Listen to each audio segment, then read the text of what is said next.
If you are going to revalue gold at some point because it's going to be pegged to a monetary system, a new monetary system, you would be a whole hell of a lot smarter to not tell the world how much you buy and then say, oh, we're revaluing gold. Here's our stockpile of 40,000 metric tons that Alasdair Macleod will say 20,000 owned by the state and 20,000 owned by the people. So to be transparent is foolish, and these things are happening. The de-dollarization is happening, and it's a little by little by little by little, and then bang, all at once, as we've talked about before. Logarithmic decay is what I'm talking about. So the fuse has been lit. How long is it? And before that all at once moment, don't know, brother, but I think it's coming. Countries worldwide are increasingly buying gold, not just because it has outperformed the 10-year treasury since 2000, but also because gold carries no counterparty risk and cannot be easily confiscated like treasuries, which have been weaponized. This trend is reflected in the actions of China's central bank, the People's Bank of China, which has been adding to its gold reserves for the past 16 months. According to the World Gold Council, in 2023, the PBC purchased more gold than any other central bank, acquiring 225 metric tons, approximately a quarter of the 1,037 tons bought globally by central banks. However, many analysts, including Andy, question the accuracy of China's reported gold reserves. He stated, "Why would it be in the vested interest of a country like China to tell us the truth? They tell us they only have 2,600 metric tons of gold. And in my entire career, everyone would always say that the Chinese are very much not forthright with how much gold they accumulate." Another analyst, Alasdair Macleod, estimates China likely holds around 20,000 tons of gold, more than double the US reserves. This speculation suggests that transparency regarding gold holdings may be deliberately withheld until a significant revaluation occurs. Here's what Alasdair said about China's gold accumulation. I estimate on the basis of capital flows that China probably accumulated at contemporary prices. And remember that at that time, gold was in a bear market, falling towards sort of $250 an ounce. She could quite easily have accumulated over 20,000 tons of gold. In addition to the gold accumulation, the rise of Project mBridge, a system designed to facilitate cross-border payments using central bank digital currencies, CBDCs, outside the traditional SWIFT network, underscores the evolving financial dynamics. Notably, Saudi Arabia, the world's largest oil producer, has committed to participating fully in this project, which operates independently from the US dollar. Unlike traditional currencies, this system ensures that each nation's gold reserves are securely stored and rigorously audited within their borders. This marks a significant departure from the US dollar's long-standing dominance in the global monetary system. We will present clips from Andy Schectman's interview. But before we do, if you want more videos like this, please hit the subscribe button and turn on the notification bell for more updates. Thank you, and enjoy the video. There's been a lot of talk lately about the gold revaluation account. The head of the Dutch National Bank talks about it all the time. He says, yeah, our balance sheet's turning negative, but we're okay because we know we have $20 billion in the gold revaluation account. And for people who don't understand, gold would traditionally be on the side of the balance sheet as an asset. But in central bank rule, you're not allowed to offset your gold with a liability. So on the other side, on the liability side, there's the mirror image called the gold revaluation account. And basically what he's insinuating is that we can revalue gold to a much higher level. And just like that, our balance sheet goes from putrid to pristine and change the rules so that you can offset it. Well, if you realize that A, the BIS reclassified gold tier 1. B, all of these countries, the central banks are buying it at a level the world has never seen. C, they're all repatriating their gold. D, the BIS is part of Project mBridge, and the unit white paper says the gold will be held in the country's own sovereignty. It will be audited. So if you are going to revalue gold at some point because it's going to be pegged to a monetary system, a new monetary system, you would be a whole hell of a lot smarter to not tell the world how much you buy and then say, oh, we're revaluing gold. Here's our stockpile of 40,000 metric tons that Alasdair Macleod will say 20,000 owned by the state and 20,000 owned by the people. So to be transparent is foolish. Why has the U.S. not audited their gold holdings at Fort Knox for the last 60 years? Why? And the point of it is since 1956, even going even back further than that, 70 years. Why? These countries do not have a vested interest in being transparent. The U.S. is at the top of the food chain on that. So I would say to you, just by the 400 to 500 metric tons a year that China produces, and has been for 25 years, we're supposed to believe they only have 26 metric tons. I have a bridge to sell you. It wouldn't do any good for them to be open until and if we see gold revalued to be part of a new system. And when you see the BIS behind all of this stuff, and Saudi Arabia and all of these countries buying and repatriating their gold, put it all together, it sure makes a lot of sense to me. What it is, it's a cross-border payment system that allows countries to trade central bank digital currencies with one another outside of the SWIFT system. And they did a few test trades last year. Both of them, I find it interesting because I've been saying for over a year that gold and oil have been remonetized. That gold and oil are becoming more important than the currencies that they use to buy them. In fact, maybe even more important than treasuries is the realization. The first two trades that were done, I believe, were between China and the United Arab Emirates. Digital yuan, cross-border payment using the mBridge, which sidesteps SWIFT, for gold and for oil. And so it is just the ability for all of these countries to use their own new central bank digital currency to trade with one another without the interference of the U.S. intermediary banks or the SWIFT system. Some of the names on mBridge, you have Goldman Sachs, you have HSBC Bank, you have many sovereign governments, many of them as observers right now.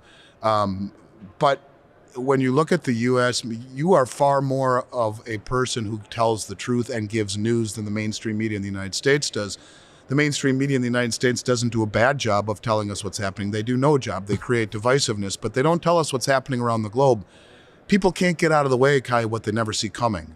And so people listening to me and you may have a fighting chance to get out of the way of what they don't see coming. Do a little digging. Look at Project mBridge. You go right to the website and read it. Look at the unit white paper. It'll blow your mind. And these things are happening. The de-dollarization is happening. And it's a little by little by little by little, and then bang, all at once, as we've talked about before. Logarithmic decay is what I'm talking about. So the fuse has been lit. How long it is, and before that all at once moment, don't know, brother, but I think it's coming. According to Andy's analysis, the apparent rise in gold and silver prices often misleads observers into thinking these metals are gaining value. In reality, what's occurring is a significant decline in the purchasing power of the US dollar. Since the US abandoned the gold standard in 1971, when President Nixon closed the gold window, gold was valued at approximately $35 to $42 per ounce. Over the decades, the dollar has depreciated dramatically, losing about 99% of its value against gold. Since 1972, the dollar's purchasing power has diminished by 90% when measured against real goods and services. For instance, in 2022, the dollar's purchasing power was roughly 92.6% of its value in 2021. This erosion of the dollar's value is linked to a series of deliberate policy decisions by American policymakers who have used the dollar's dominance to further political and economic goals. The US has leveraged its currency's global influence to implement sanctions and exclude foreign entities from critical international payment systems like SWIFT. The Federal Reserve's policies, including low interest rates and large-scale asset purchases, have exacerbated inflationary pressures, contributing to the dollar's devaluation. The national debt has soared to over $33 trillion, with annual deficits regularly exceeding $1 trillion, further straining the dollar's value and stability. That gold and silver don't go up in dollar value. Well, they do, but it's not the gold and silver are going higher. It's the dollar is losing purchasing power. So if we go back to 1971, when we left when we delinked gold, when Nixon closed the gold window, gold would have been $35 or $42 an ounce. In 1971, a brand new Corvette Stingray would have cost you $6,000. Now it's $105,000. So what happened? Did the Corvette become more expensive, or is the dollar worth less? And when you talk about what's happened to the value of the dollar over an extended period of time, it continues to lose ground. We're told that the Fed strives for 2% inflation. But why not negative 2%? Because the lower the inflation rate, the higher their standard of living. And the 2% that they tell us about, Kai, is a bunch of nonsense. It's phooey. Interviewed John Williams of Shadow Stats once, and he'll tell you that the real number is 11 or 12%. So the bottom line is simply this, is that the purchasing power of gold and silver remain constant, whereas the dollar that we measure things against continues to be eroded slowly but surely. And, I'll give you an example, and this is from memory, okay? I used to talk about this all the time. In 1960, the price of gold was 39 bucks an ounce. And that was the average price of gold. And a house, according to the Census Bureau, was $17,000. Now, from memory, gold can actually accentuate in value, but the moral of the story is that it retains and preserves purchasing power, as a house that would have been $17,000 is now over $400. So did the house become more expensive? Did gold become more expensive, or did the dollar that we measure everything against become worth less? And I would say that gold in this case and the house, that's like bars of, or let's call it sponges floating on the surface of the bathtub.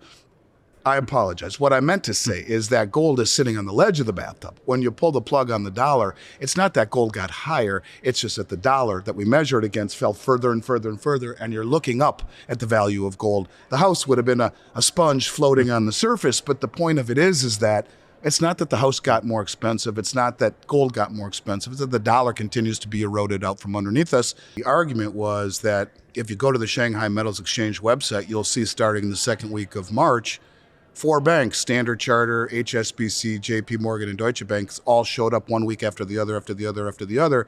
And from that first moment, the inventories, the stockpiles in silver began to decrease.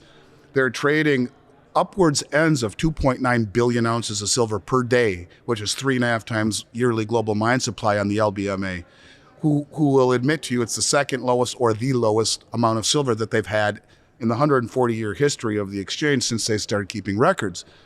The COMEX is down to 65 million ounces in the registered category, which are the bars backing, or the contracts backing the bars for sale, which is, by their own numbers, almost 1,500% rehypothecated. The traditional pools of available silver have been drained in the West, and this is part of what they've been doing for a long time. So I think they went to the Shanghai Metals Exchange and said, listen, we need some help or we're going to blow up the whole system, and it doesn't behoove any of us.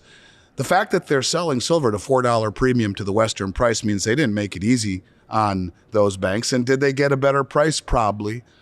But I think, what did they have to give up for it? We don't know. There's supposition involved in this. But what is very intriguing is that you cannot export gold out of China. You can silver.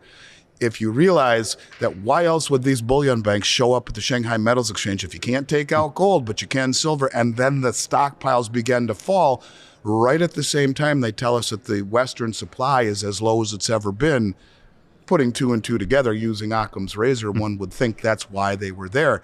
So did the Chinese do it out of benevolence? Hell no. They did it because, probably for their own reasons, their own self-serving reasons.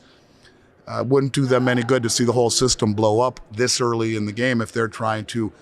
That Shanghai lists silver at about $4 higher than the LBMA or COMEX does. They are in the process, at the same time of helping out the West, of arbitraging anything that's not nailed down in all of these vaults that are not immediately available for sale, like in registered.